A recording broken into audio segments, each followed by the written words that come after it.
मैं हूं रवि सिलावट और आप देख रहे हैं इस वक्त पब्लिक लाइव। और आज हम एक बार फिर राजगढ़ जिले की सुटालिया तहसील में, और सुटालिया तहसील के अंतर्गत गांव आता है एक मऊ, जिसका इतिहास हमेशा से अंग्रेजों के काल से ही हमारे बीच में रहा है। यहाँ पे माँ चामुंडा देवी मंदिर है, इसके साथ ही उसकी भी एक कहानी है जिसमें थाने का निर्माण होता है। तो उसी घटनाक्रम में हम आज पहुंचे इस भगवान शिव के मंदिर में, और यहाँ ये मंदिर जो है पहाड़ियों पे है, और इस बीच हमारी मुलाकात होती है। इसमें धर्म को लेकर कई प्रश्न उठते हैं, उसको लेकर सबसे पहले आपका स्वागत है हमारे चैनल पर। जी, राधे श्याम। हमारा चैनल के माध्यम से आप दर्शकों को बताएंगे कि आखिर सबसे पहला हमारा ये प्रश्न रहेगा धर्म को लेकर कि हमारा हिंदू धर्म सनातन धर्म से जुड़ा हुआ है, तो धर्म की थोड़ी सी परिभाषा बताएंगे लोगों को, आखिर धर्म क्या चीज़ है, धर्म को किस प्रकार से ईश्वर की प्राप्ति कर सकते हैं हम, धर्म के धार्मिक कार्यक्रम के आयोजन करके, या धार्मिक किस प्रकार से हम ईश्वर की आराधना कर ईश्वर को प्राप्त करेंगे। वैसे तो भगवान को प्राप्त करने के अलग अलग बहुत से साधन हैं, एक नहीं है। कोई जप तप के द्वारा प्राप्त करता है, कोई भजन करके, कोई नृत्य करके, कोई भोजन में ही। जैसे आपने कर्माबाई का नाम सुना है, उन्होंने भोजन के द्वारा खिला के भगवान को प्राप्त किया है। सूरदास जी महाराज हुए, उन्होंने भजन के द्वारा भगवान को प्राप्त किया है। तुलसीदास जी ने काम का त्याग करके भगवान को प्राप्त किया है। तो इसके तो अलग अलग साधन हैं। और एक बात बाबा गोस्वामी तुलसीदास जी भी कहते हैं कि ये गुण साधन से नहीं हुई, तुमरी कृपा पाए कोई कोई। ये साधन से होता भी नहीं है। और वहीं पे बाबा गोस्वामी तुलसीदास जी ये भी कहते हैं कि साधन धाम मोक्ष कर द्वारा। साधन जो है मोक्ष को प्राप्ति करा देता है। तो अलग अलग बहुत से साधन हैं। ज़्यादा बड़े अगर हम यज्ञ ना करा सकें, धर्म ना कर सके, तो एक काम कर लें, जब हम भोजन बनाते हैं तो यह सोच के मन में ये मान के भोजन बनाएं कि ये ठाकुर जी का प्रसाद है, खाना नहीं है, ठाकुर जी का प्रसाद है। हम ये सोचें कि जो बच्चे हैं छोटे छोटे, ये ठाकुर जी के रूप हैं। इस पे मुझे नामदेव जी की बात याद आती है। एक बार वे गन्ना बेचने के लिए जाते हैं, पत्नी ने कहा कि जाओ गन्ना बेच के आओ। वे बेचने चले जाते हैं तो एक गन्ना हाथ में है। पत्नी खुश हो जाती है कि आज तो सारे गन्ने बिक गए, बहुत सारा धन आया। आके कहा कि क्यों स्वामी, आज तो सब बिक गया। बोले नहीं, बिका नहीं। तो बोले गन्ने कहाँ गए? तो नामदेव जी कहते हैं कि गन्ने कहीं नहीं गए, छोटे छोटे बाल गोपाल मिल गए, तो मैंने गोपाल जी को दे दिया। आओ गोपाल जी, आओ गोपाल जी। तो मैंने दे दिया। पत्नी ने उठाया, एक गन्ना जो बचा था उठाया और उनके पीठ पर दे मारा। नामदेव जी बड़े प्रेम से कहते हैं कि देखो मेरी पत्नी कितनी समझदार है, कि एक गन्ना था, दोनों को खाने में दिक्कत होती, इन्होंने बीच से बराबर तोड़ दिया, अब दोनों बराबर खा सकते हैं। तो उनकी सहनशीलता से भगवान मिले।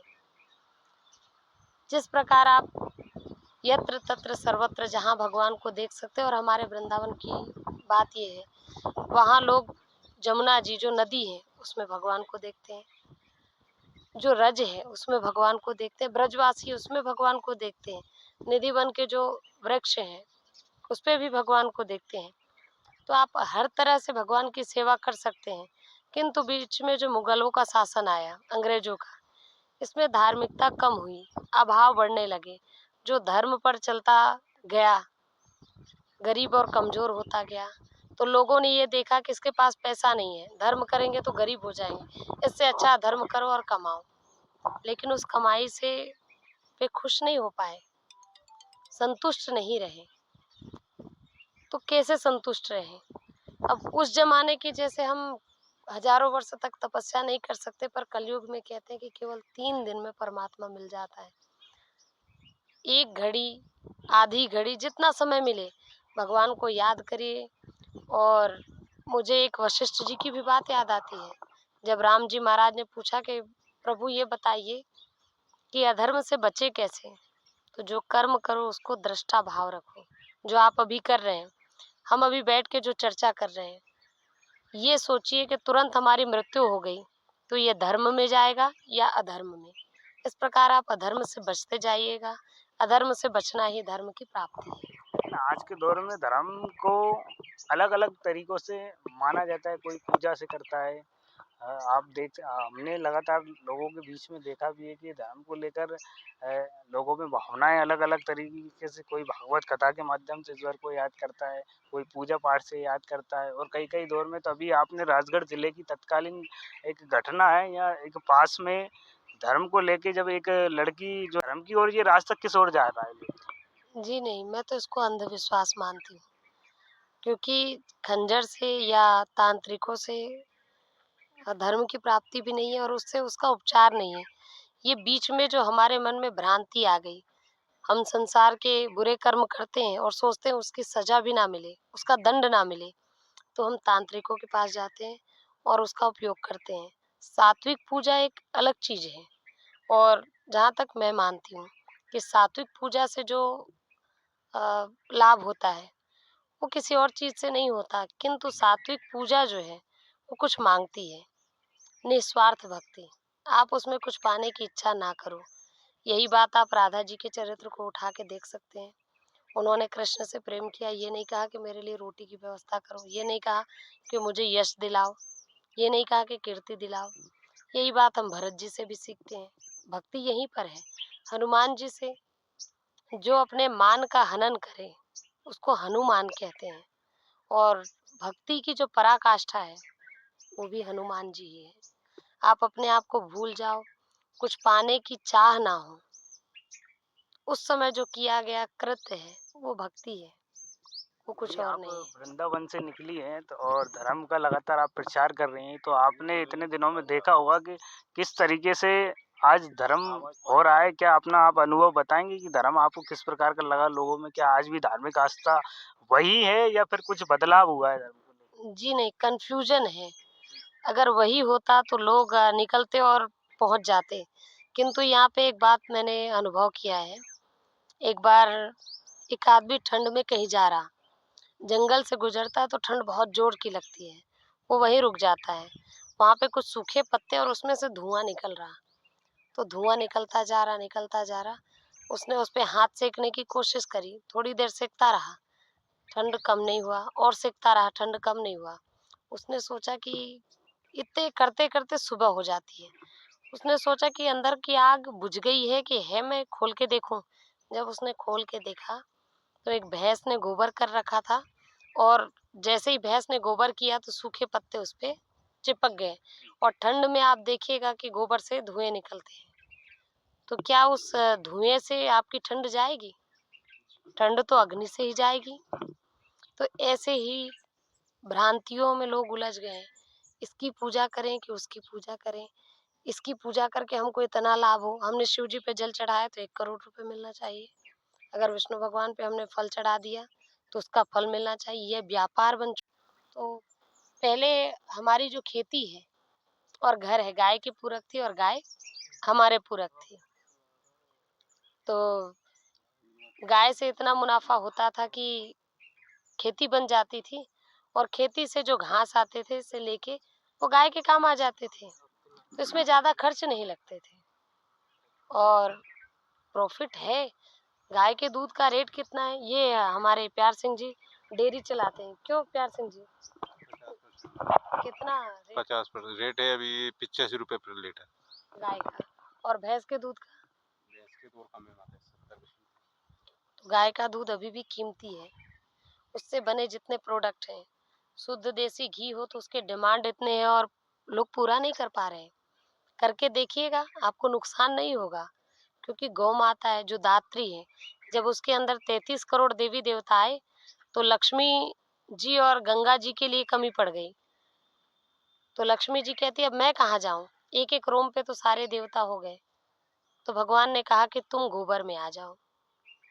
तो लक्ष्मी माता को स्थान गोबर में मिला और गंगा जी को स्थान मिला उनके मूत्र में।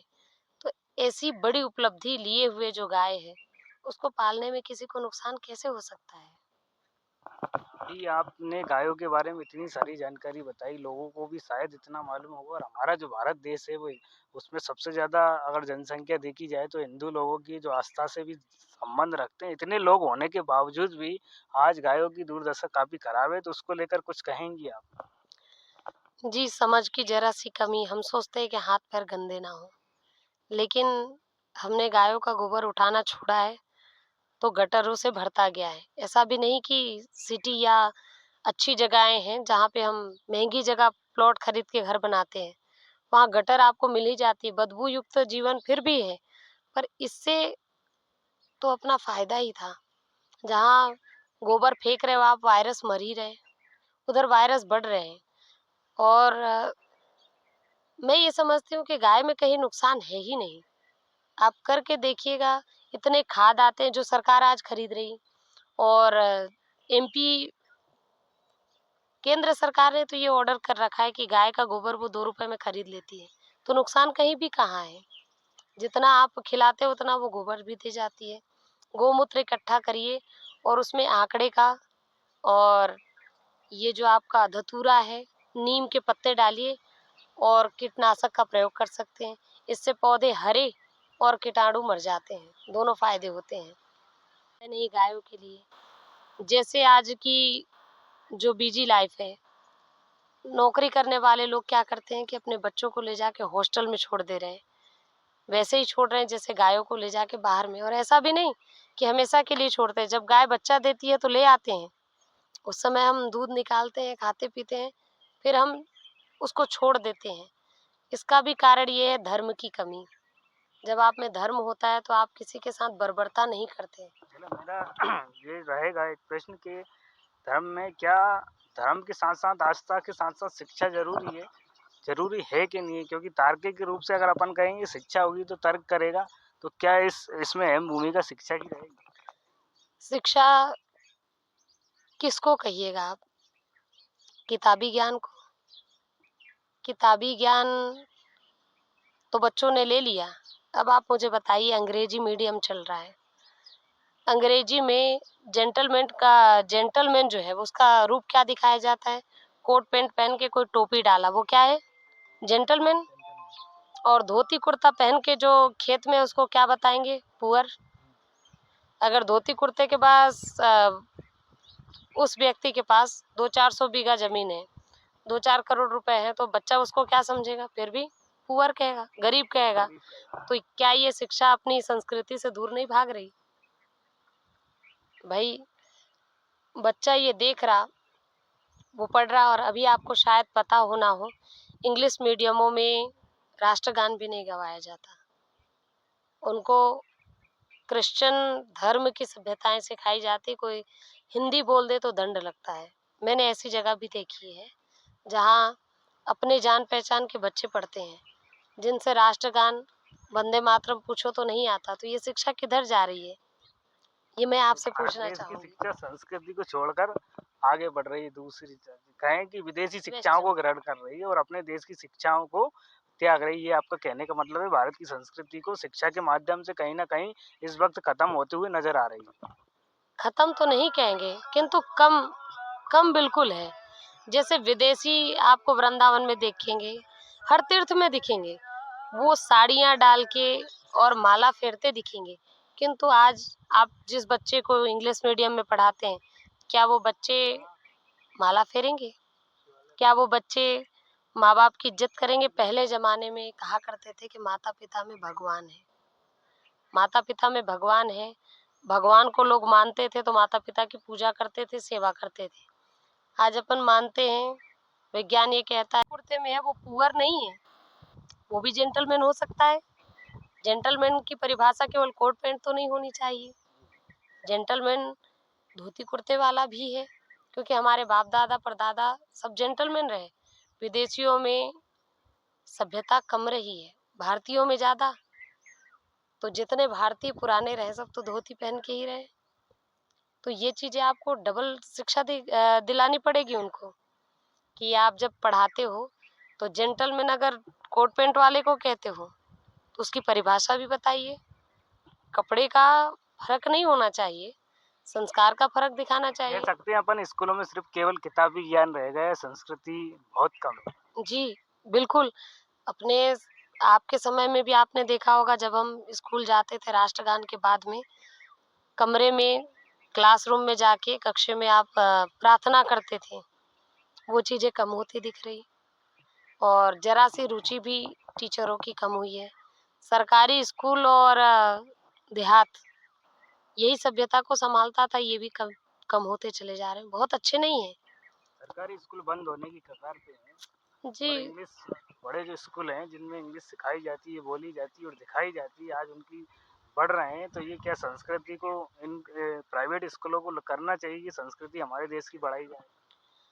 जी, प्राइवेट में भी ये संस्कार डालने चाहिए। जैसे प्राइवेट स्कूल में सरस्वती शिशु मंदिर है, ये जहाँ-जहाँ है, इन्होंने संस्कार को भी डाला है, इंग्लिश भी पढ़ाया है, हिंदी भी पढ़ाया, जानकारी सब हो। और रही सरकारी स्कूलों की बात, तो दबाव इतने हैं टीचरों पे कि आप डाँट नहीं सकते बच्चे को। आप पढ़ाइएगा, और वो ना पढ़े तो भी आपको पास करना पड़ेगा, तो इसमें बच्चे कैसे पढ़ेंगे? भई, जितनी जानकारी है, उसमें बच्चों के पढ़ने के कम और खेलने के ज़्यादा हैं। समय ऐसा है कि क्लास तो अटेंड करते हैं, पर सीखते कुछ नहीं। डाँट नहीं पड़ना है, फेल नहीं होना है, तो किसके लिए पढ़ेंगे? और कहते हैं ना कि भय बिन प्रीत होए नहीं देवा, लाख करो बैरी की सेवा। जब तक भय नहीं है, पढ़ेंगे कैसे बच्चे? किसी चीज़ का तो डर हो, डिग्री खराब होगी, हम फेल हो जाएँगे, ये तो होना चाहिए उनमें, तो वो भी नहीं है। हमारा तो यही कहना है कि जिस स्कूल में पढ़ें, वो चाहे सरकारी हो या प्राइवेट, संस्कार ज़रूरी है। संस्कार रहे तो कार आ जाएँगे, कार है तो संस्कार आने ज़रूरी नहीं है। दुर्योधन में हम जो शास्त्रों का अध्ययन करते हैं, दुर्योधन में, अश्वत्थामा में संस्कार की कमी थी। पांडवों के पास केवल संस्कार था। तो सबसे बड़ी चीज़ तो आज के समय में संस्कार है। अभी अगर हम देखते हैं कि इतनी चीज़ें आपके सामने आती हैं, छोटा-सा बच्चा पैदा होता है और पैसे के पीछे भागता है। मोबाइल से लोगों ने बहुत चीज़ें पढ़ी हैं, और बहुत चीज़ें इससे बिगड़ी भी हैं, और मोबाइल ही जब पढ़ाने लग गया तो स्कूलों की उपयोगिता घट ही रही। तो आज के दौर में तो बच्चा अगर जन्म लेता है, उसके कुछ माह बाद जब थोड़ा-सा एक्टिव हो जाता है, वो मोबाइलों के बिना रह नहीं पाता है। इसको लेके क्या कहेंगी? आज बच्चा बिना मोबाइल के मतलब यदि रोता भी है तो उसकी माँ उसको मोबाइल पकड़ा देती तो वो चुप हो जाती। इस संबंध में कुछ आपके विचार रखेंगे आज की पीढ़ी में? जिस समय बच्चा गर्भ में होता है ना, तो माँ की दृष्टि हमेशा मोबाइल पे होती है। अभिमन्यु की कथा अगर आपने सुनी है, तो आपको पता है कि गर्भ में वो सब बच्चा देखता है जो माँ देखती है।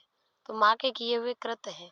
जो माँ 9 महीने तक मोबाइल का उपयोग ना करे, बच्चा करेगा नहीं। हमने उसको सिखा दिया, मोबाइल, मोबाइल, मोबाइल, बच्चे का ध्यान माँ को रहा नहीं। उसने संयम नहीं किया, नियम नहीं किया, तो बच्चा भी वही माँगता है जो उसने पेट के अंदर से सीखा है। माँ से लगाव नहीं है, मोबाइल से है। इस पे भी अगर आपको संस्कारी बच्चे चाहिए, तो उस पे आपको मेहनत देनी पड़ेगी, और बुरी चीज़ों के लिए, दुःख के लिए कोई मेहनत नहीं करनी पड़ती, और सुख पाने के लिए तो आपको मेहनत करनी पड़ेगी। अच्छा बच्चा चाहिए जो बुढ़ापे में आपकी सेवा करे, तो आपको उसको 5 साल तक तो बहुत ध्यान देना चाहिए, क्योंकि बच्चे तो कच्चे मिट्टी के घड़े होते हैं। ज़रा-सा पानी भर दो आप तो फूट जाएँगे, जैसा मोड़ दो मुड़ जाएँगे। तो उस समय जो आप बच्चे को देते हैं, वही आपको मिलता है। अगर माँ-बाप बचपन में बच्चे को ध्यान नहीं देंगे, तो बच्चे बुढ़ापे में माँ-बाप का भी ध्यान कैसे देंगे? क्योंकि उन्होंने वो लगाव पाया ही नहीं। एक ज़माना था जब माँ कहती थी, खेतों में काम करने वाली, तो वो कहती कि पौने 12 बज गए, 15 मिनट कम है 12 में, मेरा बच्चा रो रहा है। कैसे पता चल गया? तो बोले आँचल से दूध निकल आया। बच्चा रो रहा है, नहीं रो सकता, रो रहा है। तो माँ का कितना लगाव होता था कि वो 5 किलोमीटर दूर से अनुभव करती थी। आज बच्चा 5 मीटर दूर बैठा है और माँ को ध्यान नहीं है, तो कैसे संस्कार पड़ेगा? जो बोओगे वो काटोगे, और नहीं बोया तो कैसे काटोगे? वो चाहे हम हो, आप हो या कोई हो। ठीक है, भौतिक दुनिया अच्छी है, पर उसमें रम जाके आपने एक बहुत बड़ी कीमती चीज़ गँवा दी। आप जो उस समय देखते हैं, जो-जो चलचित्र देखते हैं, वो पीछे चल के बच्चे के चरित्र का निर्माण करते हैं। और एक बच्चा बिगड़ा, पिता के संस्कार है जो आप बोलचाल करते हैं। यहाँ पे मुझे सीता जी की बात याद आती है, जब उन्होंने सोचा कि राज्य में लोकाचार पर बात उठ रही है और उनके ऊपर लांछन लगाए जा रहे हैं। वो कहती हैं कि मेरे बच्चों को पता चला तो वो तो राज विरोधी हो जाएंगे, वो प्रजा से द्वेष करने लग जाएंगे, घृणा करेंगे, क्या करें। तो वो सोचते हैं कि साधुओं के आश्रम में रहें तो बच्चे साधु जैसे होंगे, सब पर दया करेंगे। उनको अपनी तकलीफ के लिए घर नहीं छोड़ना पड़ा, उन्होंने बच्चों के अच्छे भविष्य के लिए घर छोड़ दिया और जंगल में जाके उन्होंने वनवासी का वेश लिया। तो बच्चों के लिए आप मेहनत नहीं करोगे तो बच्चे ऐसे आएंगे कहाँ। कोई फैक्ट्री तो नहीं है जहाँ आप डालो और निकाल लो। तो कितनी मेहनत आपकी होनी चाहिए। जब वो चली जाए, जब हम उस जगह को क्रॉस, बड़ा लगता है तो वो भगवान को। संस्कृति को लेकर, अंधविश्वास को लेकर, आज के दौर में बढ़ते बच्चों को लेकर बच्चों को किस प्रकार की शिक्षा देना चाहिए, इस प्रकार की कितनी सरलता से उन्होंने इस जवाब दिया। इसके लिए हम उनका धन्यवाद करेंगे कि आपने अपना अमूल्य समय हमारे चैनल को दिया, हमें आपसे बातचीत करने का अवसर प्रदान किया। इसके लिए हम आपका बहुत बहुत धन्यवाद करते हैं। जी, धन्यवाद। राधे श्याम।